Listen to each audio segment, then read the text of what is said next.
Jumpa lagi dengan saya, Makrina Tindangen. Kali ini saya tetap akan melanjutkan cerita bersambung akademik terkait barak militer. Topiknya apa ya? Penasaran ya? Topiknya kali ini adalah barak militer dan jalur pendidikan.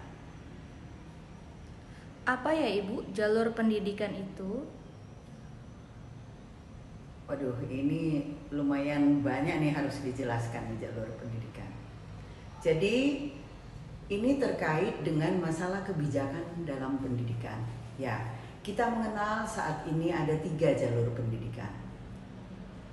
Ada jalur pendidikan formal, jalur pendidikan non formal, dan jalur pendidikan informal. Bagaimana ya Ibu keterkaitan dari barak militer dengan jalur pendidikan?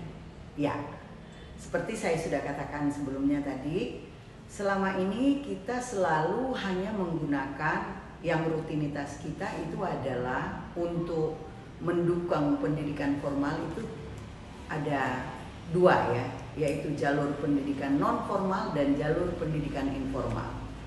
Nah, kenapa saya kaji jalur pendidikan ini? Ya, karena pada video yang pertama itu saya katakan ini adalah perubahan yang out of the box.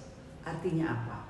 Artinya kita mampu keluar dari kebiasaan kita yang selama ini mungkin kita hanya selalu menggunakan pemecahan permasalahan dalam bidang pendidikan pada jalur pendidikan itu saja, atau jalur pendidikan dengan keluarga dan jalur pendidikan dengan masyarakat.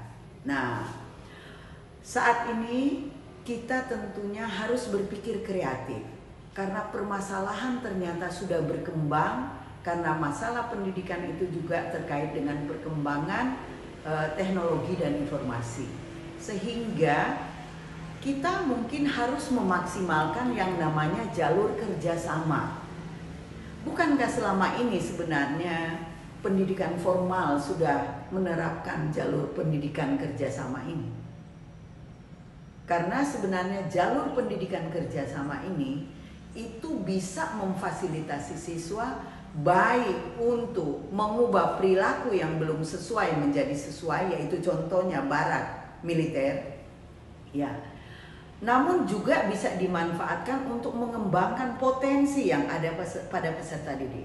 Coba mari kita ingat, ada kan paskibraka.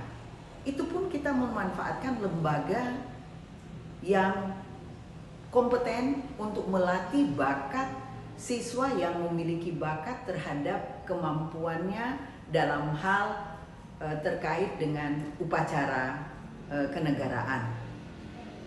Dan mungkin saja ada hal yang lain lagi dengan lembaga yang lainnya. Misalnya kalau ini kan dengan lembaga kemiliteran. Mungkin ada lagi yang bisa dengan lembaga misalnya KPU. Misalnya kemarin kalau saya lihat di kegiatan proyek di siswa di sekolah, itu misalnya terkait dengan pemilihan misalnya. Nah, mengundang juga itu narasumbernya dari KPU. Jadi sebenarnya ini bukan merupakan hal yang baru. Cuman mungkin kita belum terbiasa melakukan itu. Nah, sehingga apa jalur yang saya akan tekankan di sini agar supaya bisa dimanfaatkan untuk merubah perilaku siswa yang ekstrim ya, yang terlalu ekstrim, ataupun misalnya perilaku yang, kenapa saya katakan ekstrim?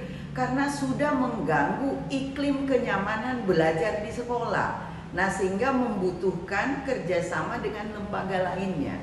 Jadi jalur yang saya katakan selain 3 jalur ini, yaitu jalur formal, jalur informal, dan jalur non formal, maka kita perlu memberdayakan lagi jalur kerjasama, yaitu jalur kerjasama dengan lembaga yang terkait, baik untuk mengatasi masalah peserta didik dalam hal perilaku maupun untuk mengembangkan potensi yang ada pada peserta didik, sehingga kita kembali berada pada filosofi dari Bapak tokoh pendidikan kita Ki Hajar Dewantoro, bahwa bimbinglah, tumbuhkanlah, kembangkanlah potensi yang ada pada siswa atau peserta didik ya, sesuai dengan potensi yang ada pada dirinya.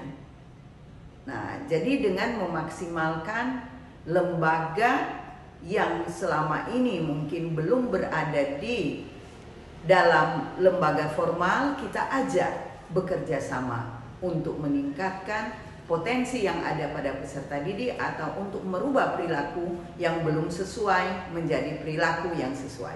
Demikian deskripsi saya terkait keterkaitan antara barak militer dengan jalur pendidikan.